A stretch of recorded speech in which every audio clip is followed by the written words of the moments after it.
Broadcast is now starting. All attendees are in listen-only mode.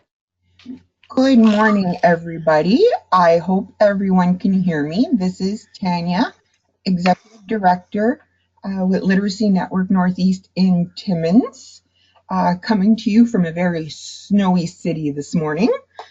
We received quite a bit of snow overnight, and I hear it's warmer out in the west, so I hope you guys don't have as much snow as we do and that you don't get what we have.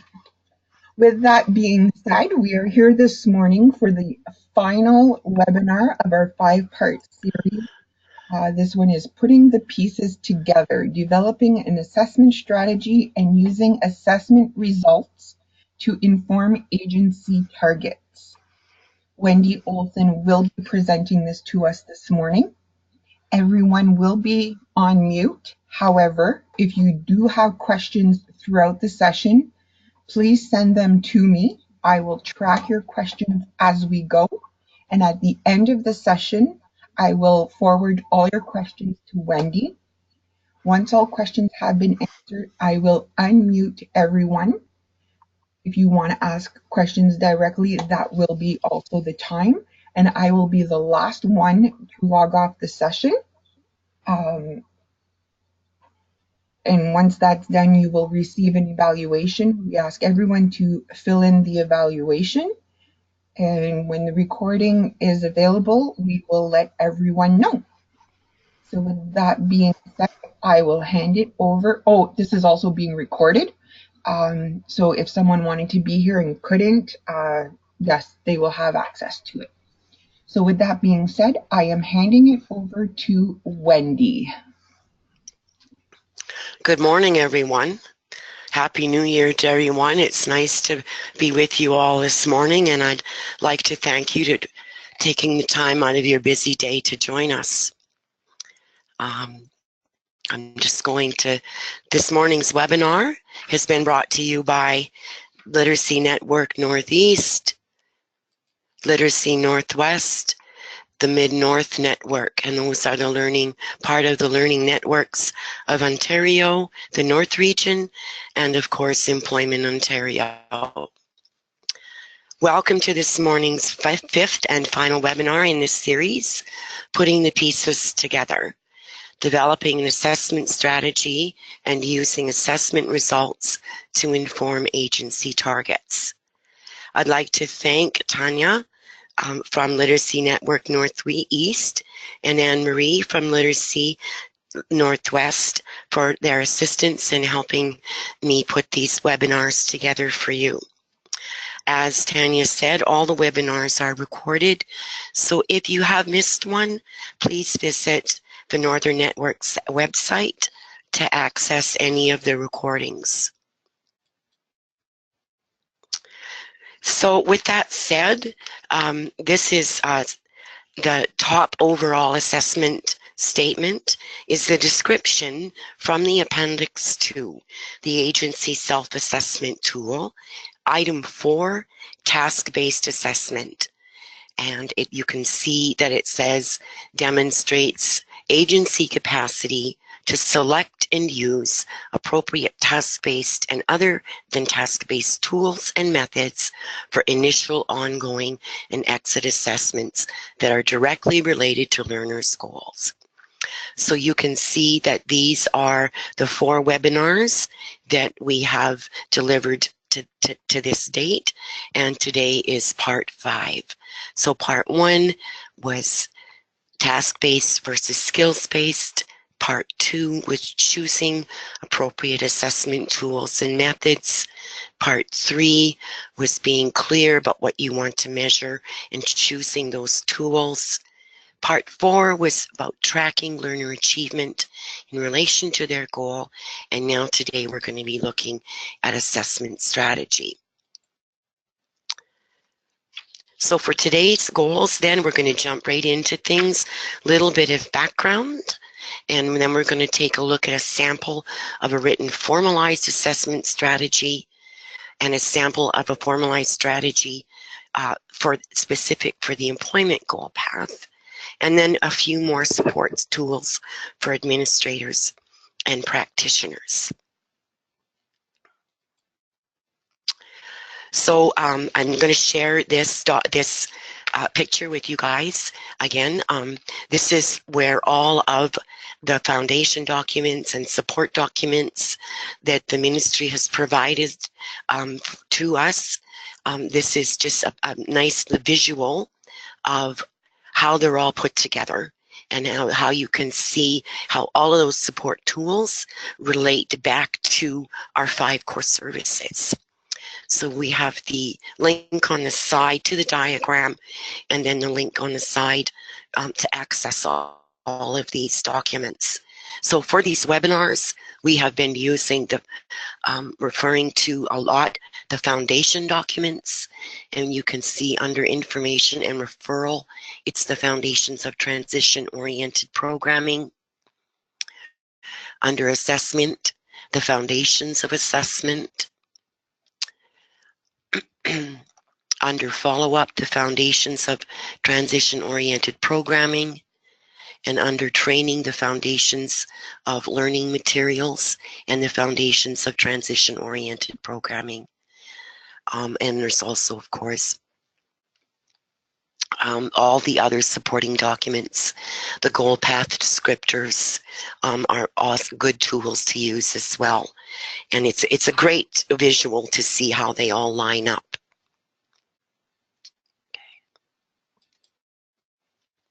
So before we start looking at assessment strategies, I just wanted to spend a couple minutes talking about a strategy in itself. Strategies, as we know, identify the who, the what, the when, and the why, and the how to achieve a specific goal. That's what a strategy does. It lays out our plan.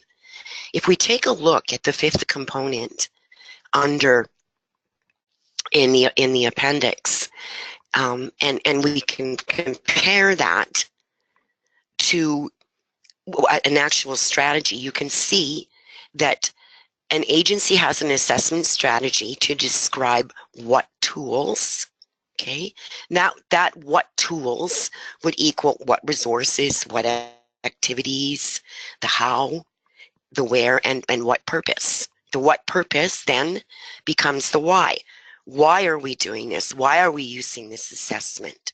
Why are we assessing right now? And under the circumstances would relate back to the when. So if we think about, go back to our learner plan outlines all of the above: the who, the what, the when, the why, the where, the how.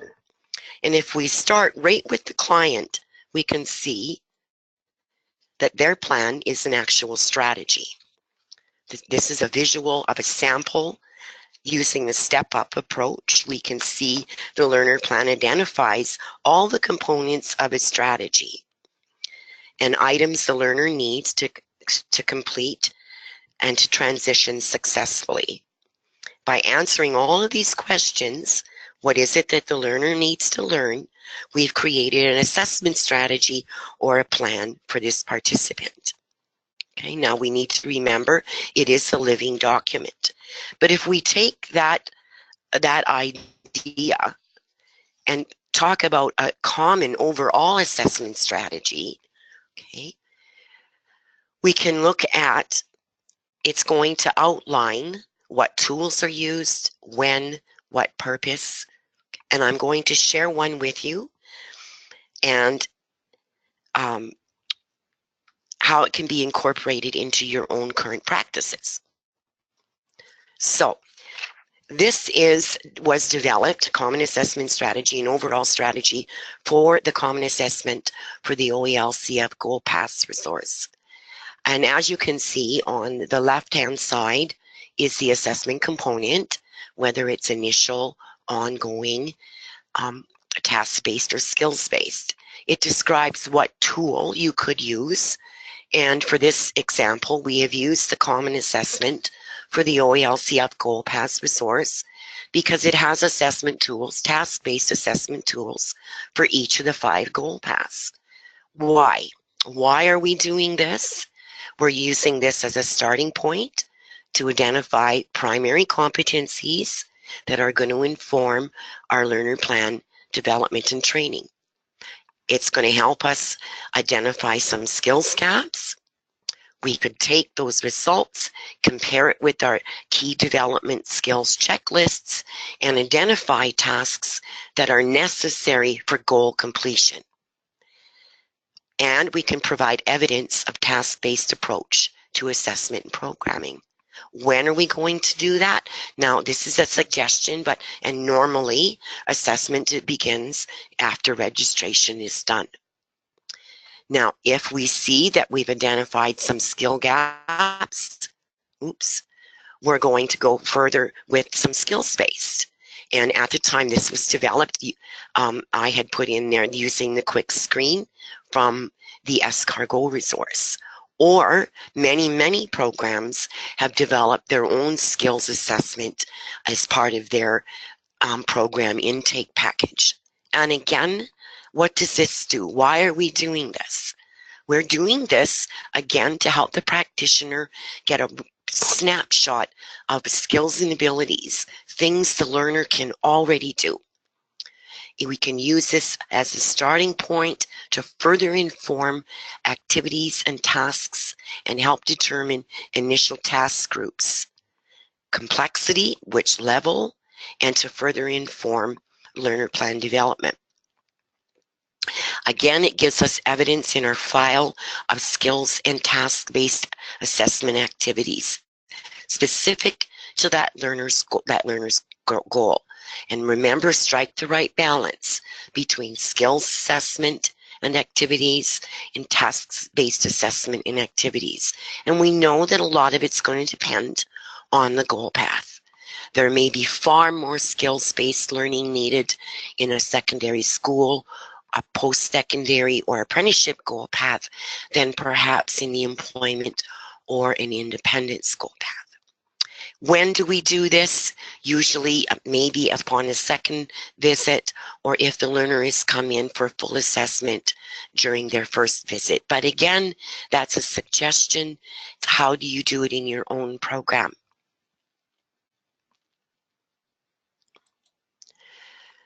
Oops, did I miss one? Yeah, I think I did. Now we move to, I think my slides are mixed up. No, just give me a second. I'm so sorry, guys. Okay, so my slides are mixed up, I think. We're moving to ongoing assessment. It's just, I think it's cut off at the top there.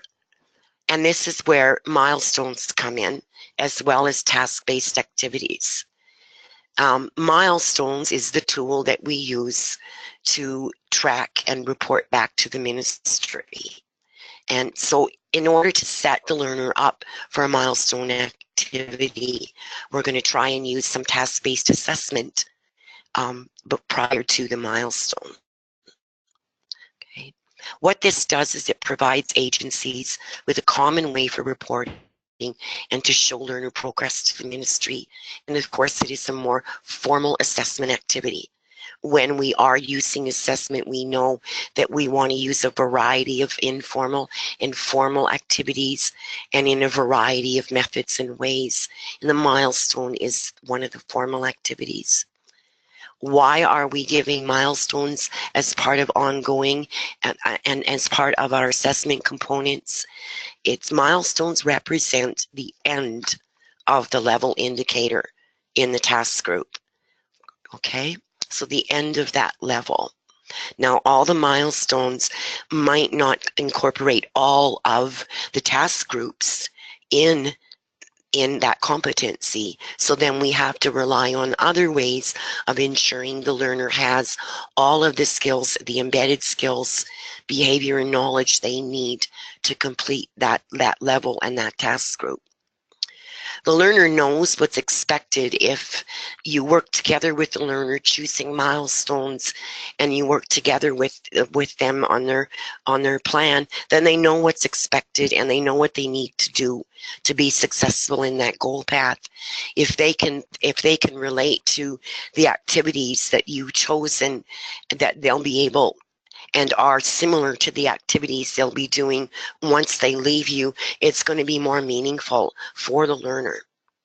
When the learner is more involved, of course, we know it builds more commitment to their learning and hopefully become more engaged in their learning process.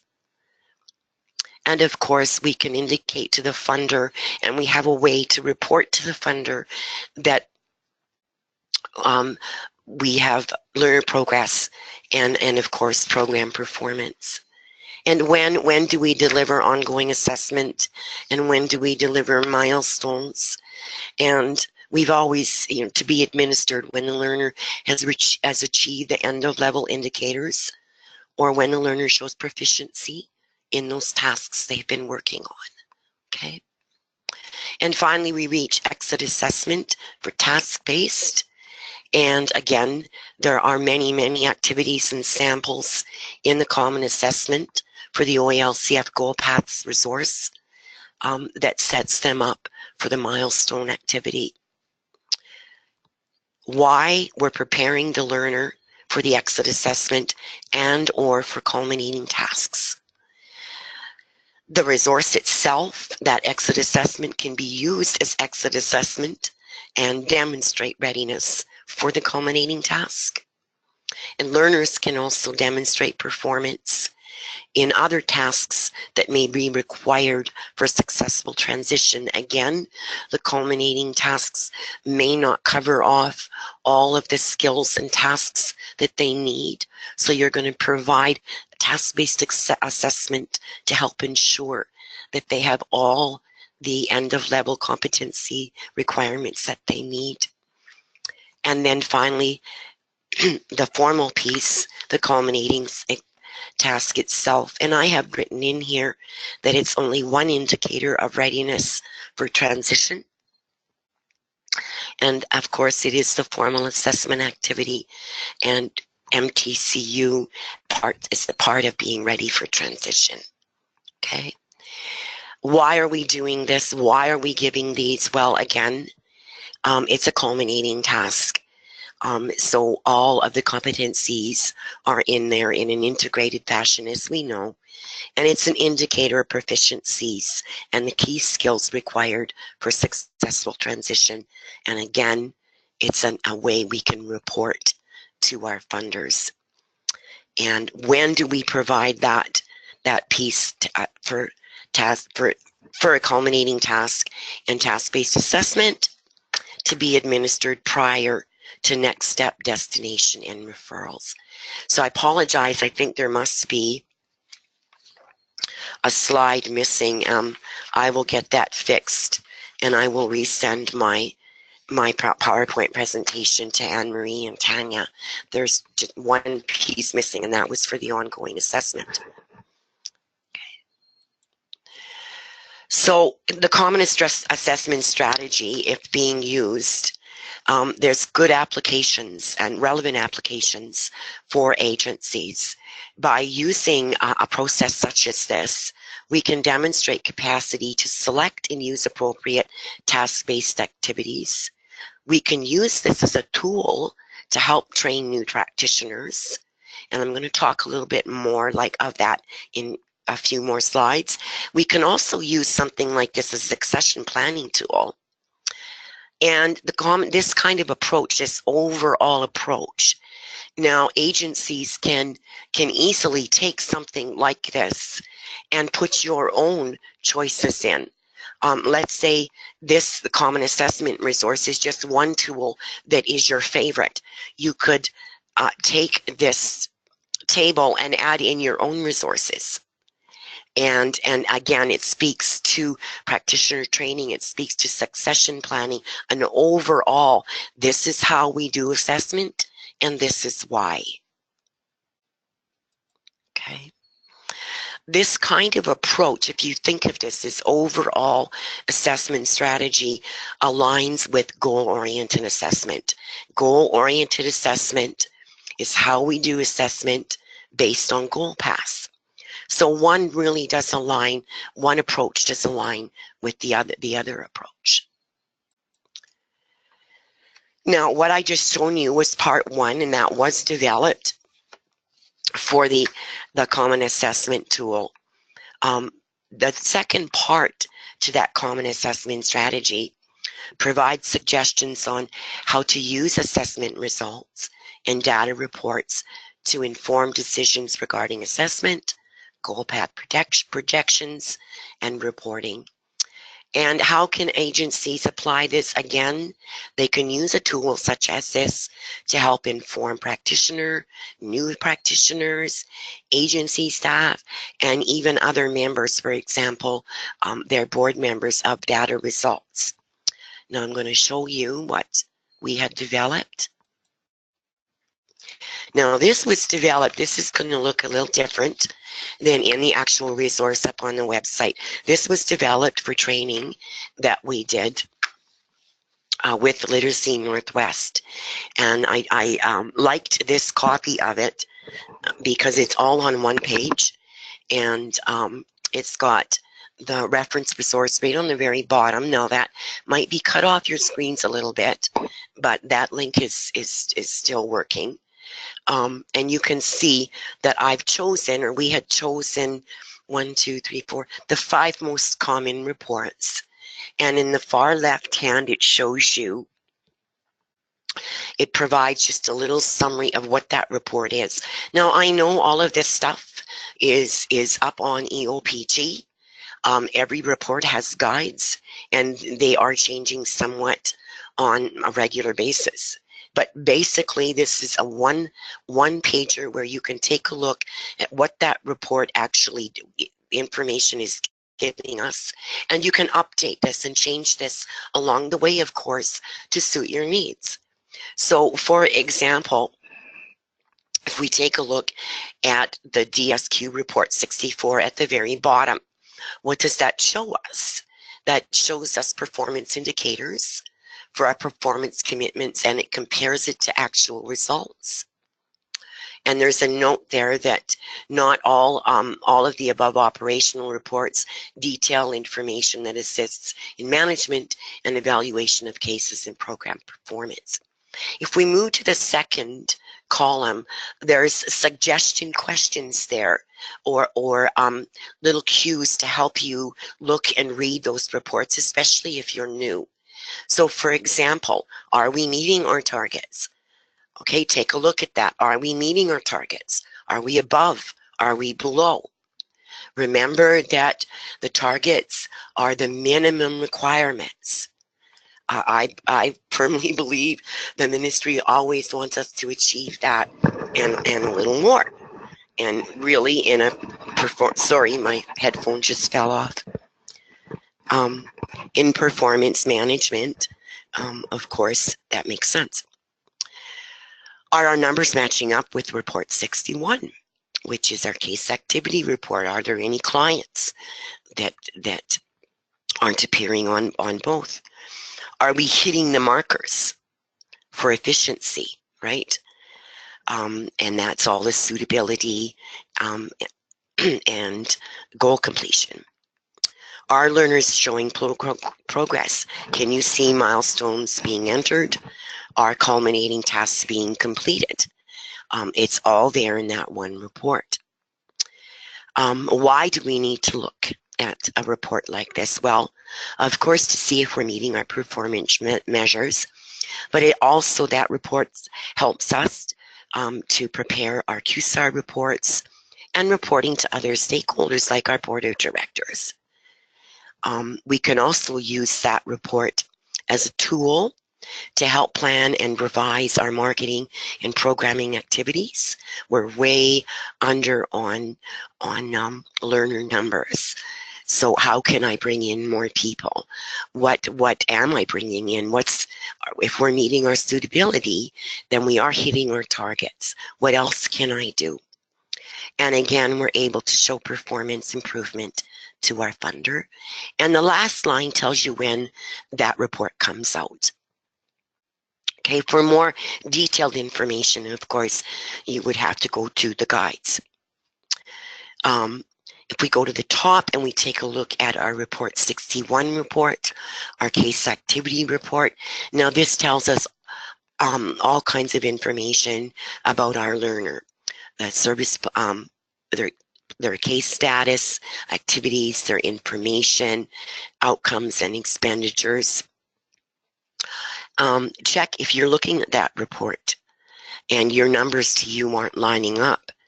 Are all the milestones being entered, attempted, or not attained? Okay. Are the learners competency clients? If that column is not checked off, if that column says no, then they're not going to be counted. At the bottom, review your goal path percentages. Just take a look and see. Why? Here you're looking for integrity of your data. If something's not right, it's going to probably start at that level, because that's the data entry that's been done. That's case activity report. Of course, with also the learner profile, if it's entered wrong there, it's going to be entered wrong. It's in the other reports. We can review actual number with forecasted number. Will we have to change our marketing efforts? Will we have to look at trying to provide service in a different goal path, right? Now, the when. Now, each program is a little different. Of course, it's for a smaller program, it may depend on the time of year, when you're going to get a chance to look at your reports, and that's up to the program. Again, these are just suggestions. I just thought it's a really great tool. It's a one-pager. You can put it with your assessment strategy. Any new practitioners, or if a program administrator is leaving, they can leave that for the next person, and it's all right there. And then any follow-up or more detail, you've got to start to dig a little bit in the 100 plus supporting documents that the ministry's given us. The inactive case file, the inactive files report number 20, gives us a summary of all the cases that has not had any activity recorded on it for the last 60 days of the last planned activity. Okay, so if we look at that, well, when was the last milestone scheduled? Is this when was the last activity scheduled? Is the learner attending? Are they even coming? Is the learner at risk? Perhaps. Maybe we should give that learner a call and see what's going on. Are there a lot of inactive files? If so, why? What's going on? Maybe we should take a look at those learner files. Okay. Why are we looking at that?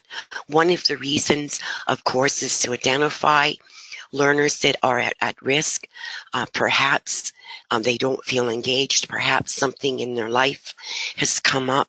It's just a chance for you to follow up on them and maybe get them back to the program. We don't, that not completing can also have a negative effect on us meeting our performance commitments. They do not count if the learner is not actively working on a milestone. These learners won't count. So again, we look at that to see what's going on. Should this file be closed? This learner is not attending. Perhaps they have moved on. Perhaps attending LBS programming at this point in their life is just not where they should be. Maybe they should be receiving other supports, other wraparound services. And when you can follow up with your practitioner or learners as necessary. And again, this is something each program needs to decide for themselves on how often they're going to do this. And our learner profile, this 60B, this gives us all the information that attributes to our core measures. So again, if we look at that data, again, is the data being entered correctly? Is this true? Is this integral? Are we targeting those in the most need? That report is going to give us all of that information.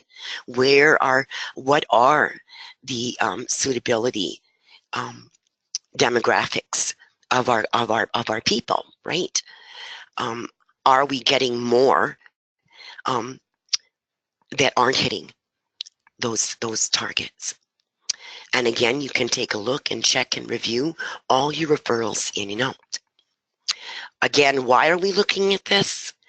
We're trying to ensure the integrity of our data, because that's the data that's being pulled for report 64. We can again compare. We're always going to be comparing actual to forecasting, looking at those numbers, analyzing and seeing, are there any trends? How can we improve? Is there someone out there that we could maybe be working better with? Is there opportunity there? Why? Why not? Okay. And perhaps you'd look at those monthly. I do. I look at those at them every time they come out. And our outcomes report, our report 60D. Now this summarizes LBS completion information, follow-up information 3, 6, and 12. And it also has information that it attributes to our core measures, and it's numbered. It shows you in there which the bold numbers on the side show you which of that data is being pulled to count towards our measures. That's a report that I also share with my board so that they can see the outcomes at 3, 6, and 12 months. Okay, now why do we look at this? We look at this is follow-up being completed in a timely manner. Is that matching up? Are learners satisfied? Are learners being successful in their transition? If not, what happened? Maybe we could address that in their next follow-up call. Are they actually completing everything in their service plan? Are we reporting the referrals properly? Did we miss a referral? Okay. Why are we doing this? Again, integrity of data. All of this stuff is going back and being pulled from many places into our report 64.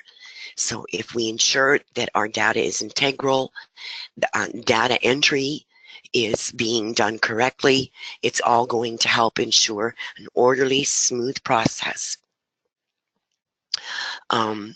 We can also take a look at the coordination of services amongst EO partners, okay, and assist in preparation of other MTC reports and program evaluation, and you can use that. So that's the 5 main reports, and like I said, agencies can take this and they can put in their own language. They could add reports, or they could add other components of CAMS that they think that their instructors need to know.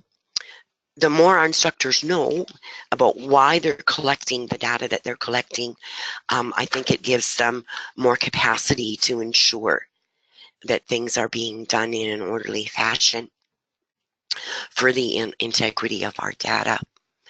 Now, I found many ways, a lot of these reports, looking at these reports and trying to find ways to share these reports with my board became very cumbersome.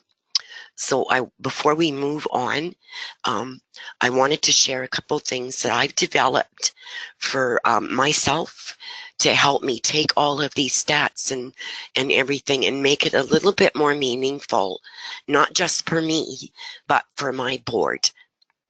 So I hope you like them. Okay, so this is kind of something that I did up to help me see monthly targets without having to look at 4 or 5 or just the QSAR report on its own and then bring out all the other reports. I thought I needed something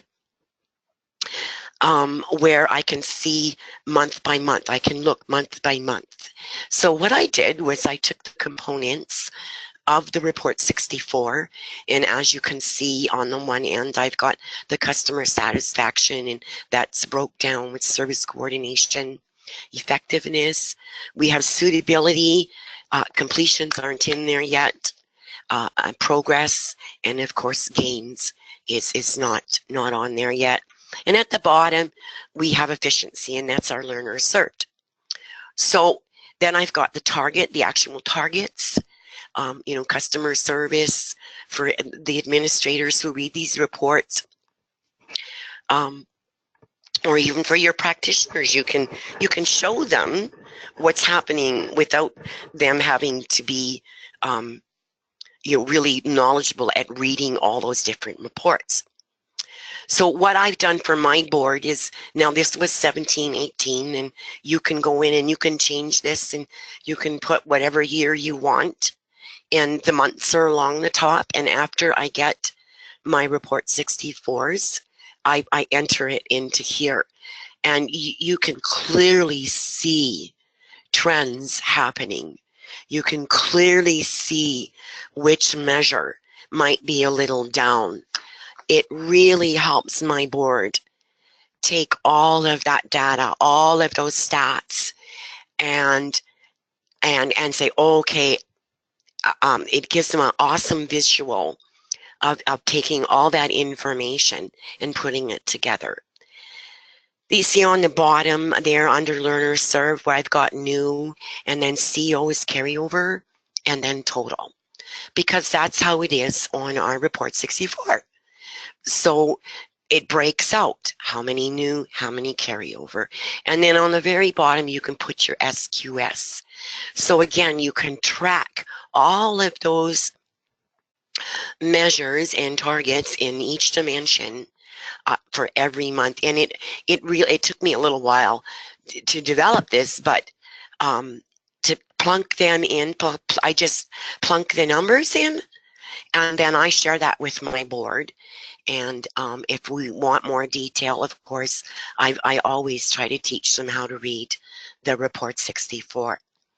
So again, I hope people like this. I think it's a great way to take all of the reports that we have to look at, weekly or monthly or quarterly, and put them all into one succinct visual document that other people can understand and make more sense. I also think that it might perhaps be a really good tool to help prove to the ministry that you're taking all them stats and you actually are analyzing and comparing and looking for trends and ways to improve your services. So I hope you guys like that. I have one more I'd like to share before we move on.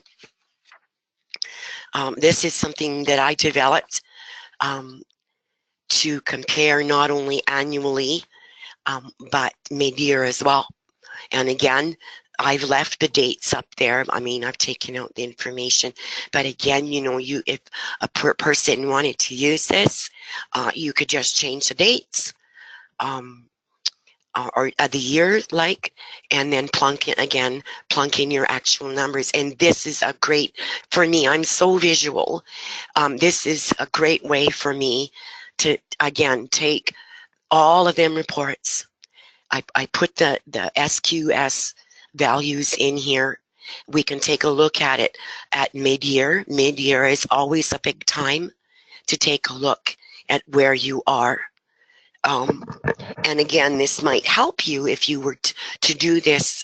Then this could actually help you with your mid-year reports, your your QSAR reports, and any other mid-year reporting to see where you are, perhaps with your board. And if you took a look at last year's, again, by comparing it annually, again, you're taking those numbers and you're making them become meaningful. You're not just looking at them, okay, I can see that we're not getting any referrals from this community agency. Well, why not? You're actually taking those numbers and you're turning them into something meaningful, and you're able to share and articulate that, not with your board, but also with the ministry. So you can see this one, it's got the same components as the first one I showed you. It's just on an annual basis, and we have mid-year and then, of course, at the end of the year. And again, at the bottom, the new, the carryover, and the total. So again, if a program wanted to use this, it would just be a matter of changing the dates. Okay. So again, I hope people like that. I just thought that if we're talking about analyzing all of our reports and looking at all of them numbers and why and what our purpose is, that perhaps some actual tools to help us share and analyze that information might be useful. Okay, so we're going to move on now and come back to. Sorry for getting a little off track there. My headphones keep falling off. Just give me a sec, guys. Okay. So this is something that I developed last June we did an assessment boot camp at Literacy's Northwest Spring PD session. And I call it a strategy of your own because you could actually take, this is built upon the overall assessment strategy that I shared with you guys a few slides back. And what I did was, the reason I'm calling it a strategy of your own is because as an agency, we all have different, our communities are different. So for example, one agency might really focus on employment, while another agency might focus on secondary school. Or another agency really has a lot of independence learners. This is a great way, take that overall assessment strategy and turn it into a specific goal path strategy. Now, at the time that I developed this for Anne-Marie's PD session, the focus was on employment, and at the time, Dryden Literacy itself was doing a lot of essential skills training for the employment goal path. So what I did, we also had some new staff.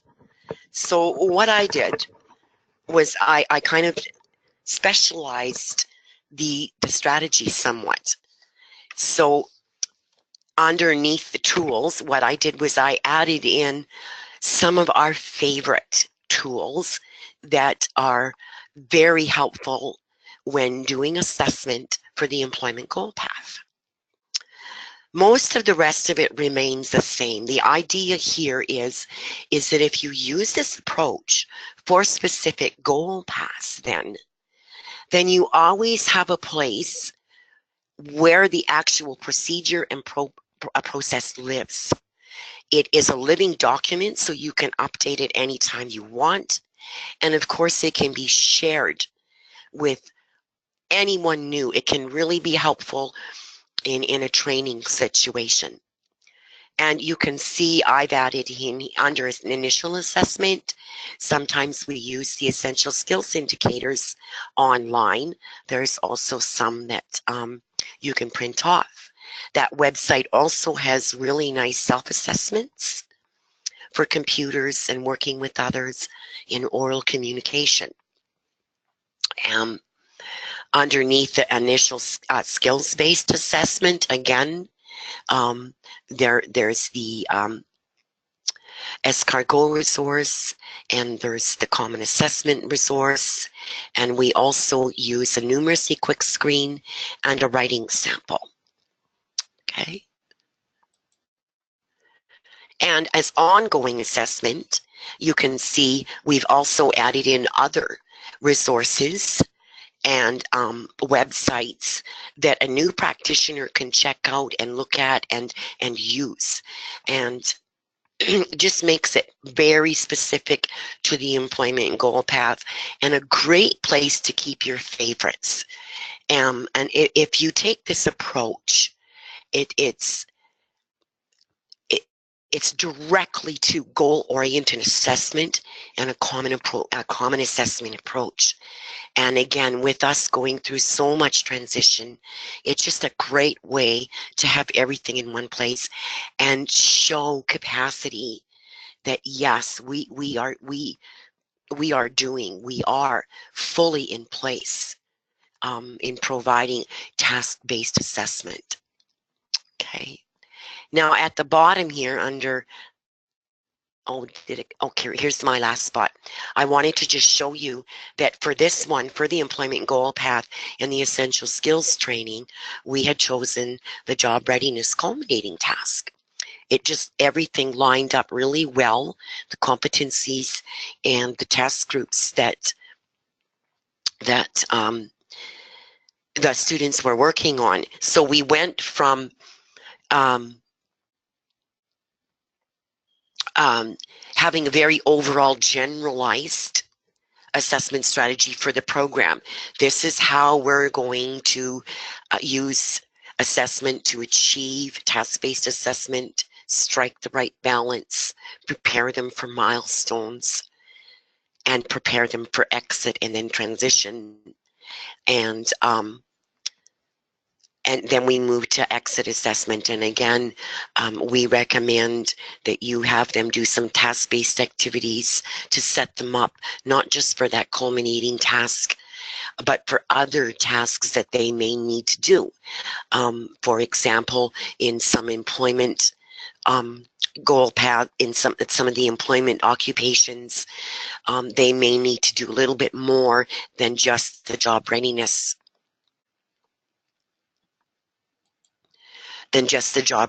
culminating task.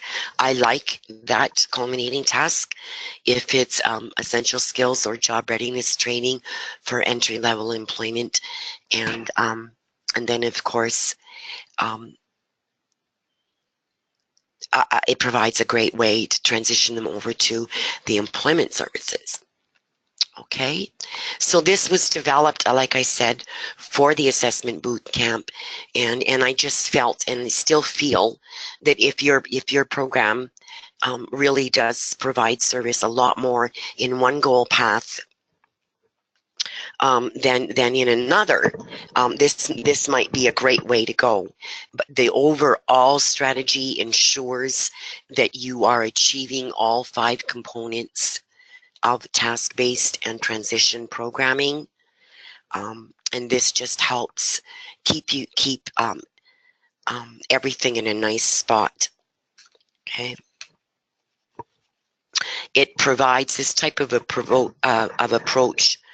Also provides a great way to keep everything in the same spot. It's easier to train new practitioners, and a great way to utilize the reports from the ministry. Here I have some links again to some of the resources that I used to develop the common assessment strategies, the templates. And again, everyone is welcome to take those and either specialize for each goal path, which is what I'm doing, because we are community-based and we do serve all 5. And again, new staff, and we are transitioning again. So I think it's a great way to help train and really help new practitioners get familiar with all of the resources. Okay. The better they know the resources, the more capacity they have. So this is a snippet from the Appendix 2 and Item 4, Task-Based Assessment. I called this one Putting the Pieces Together, because this is where we all come back to, pulling all these pieces together to develop assessment strategy, not just for our learner, but for the program, to ensure that we're all using a common approach. Okay, so you can see the fully in place indicators and the mostly in place indicators. Maybe some programs are in the mostly in place, and they just need a few more steps to feel confident that they can check off that fully in place. So these webinars were designed to speak to these components, these 5 components. So you can see webinar number 1, Striking the Right Balance. We talked about skills-based versus task-based and how we use them together depending on client learner proficiency and their goal path. Part 2, the right choice. Choosing assessment tools and methods speaks right back to the second component, making sure that our assessment and methods are appropriate to the goal and that the learners can apply that to their learning. Webinar number 3 was measuring progress, choosing tools to measure, making sure staff is clear about why they are providing task-based assessment and why they're choosing milestones and how they do relate back to their goal path and the competencies that they need to be successful. Number 4, tracking progress back to relation of that learner's goals. Okay, how is the learner going to achieve that? They're going to achieve that through their learner plan, right? And finally, today's webinar, putting the pieces together, developing an assessment strategy. And as I said, a strategy will describe the tools, for what purpose, which component of assessment, what is their path, under what circumstances, and it's conducted in a way that there's a process. That's what the strategy is all about, is that process, and then it's being done a similar way, a common approach by your practitioners in your program. Okay, all right. So before I close up for today, I just wanted to come back to the common assessments for the OALCF goal paths, and again talk about our goal and how this resource package fits in to the appendix 2 and all the work that we've been doing. Our purpose was to actually create a foundational resource for common assessment practices that both practitioners and agencies can build upon. And if we think about the 5 goal paths and we think about goal-oriented assessment and task-based, transition-based learning, the common assessment approach really does align very nicely with the OALCF. This resource has the 5 goal paths. I encourage you all to take a look at the bulletins and the development skills checklists. And of course, each goal path resource has lots of other resources and activities to help you design your learner plans and activities for your learners to work on. If a program takes this kind of approach, they can really show capacity to not just deliver the OALCF and the LVS program, but also to analyze their reports, their stats, their outcomes, to always look towards improving.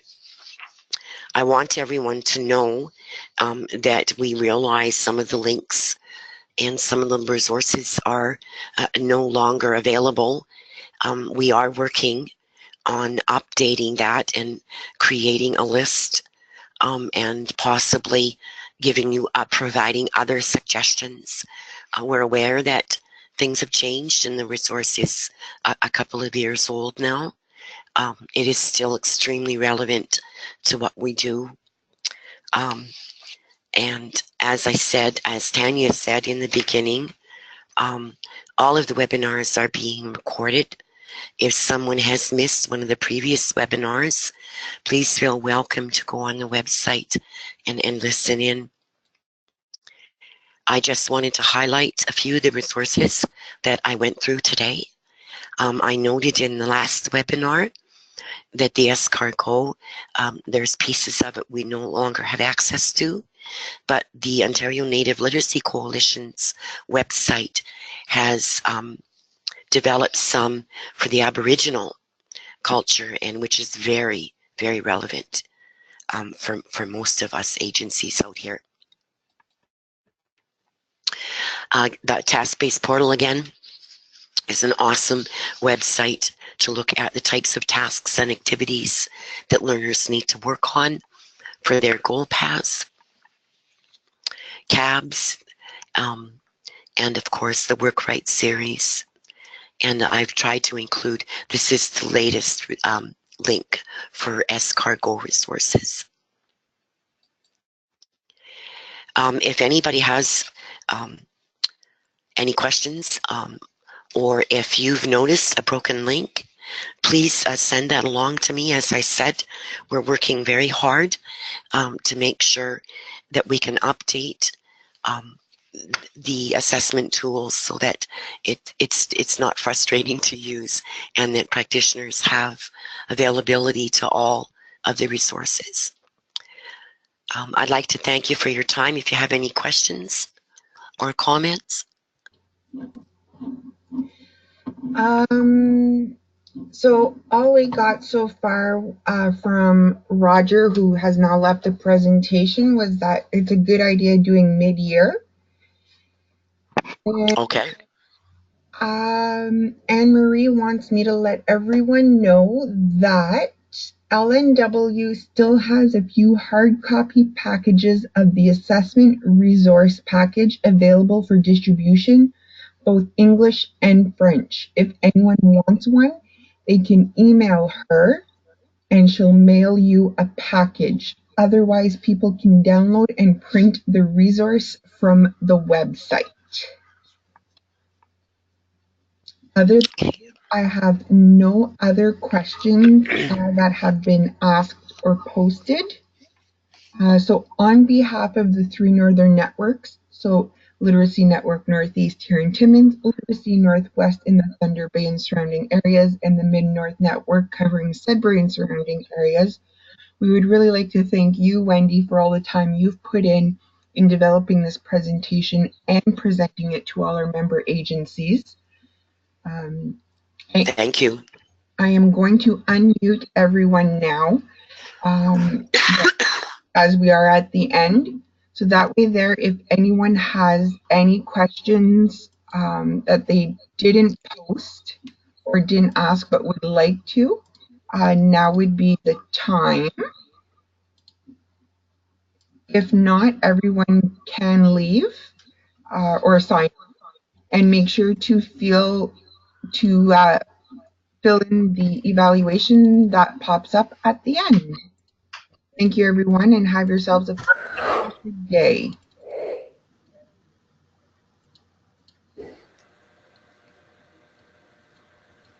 All right. Thank you, everyone. Bye.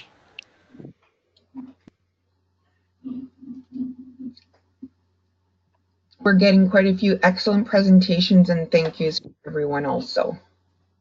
All right. Thank you. Yeah, thanks very much, Wendy. Oh, good morning, Anne-Marie. Yeah, thank you, and we'll be in touch soon. Okay, bye-bye. Anne-Marie, are you still there? Yes, I am. Will you be phoning me, or do you want me to phone you? Oh, I can call you. Okay. Okay, we'll talk soon then. Okay, give me about 5 minutes. Sure. Thank you. Thanks, you. Everyone. Bye-bye.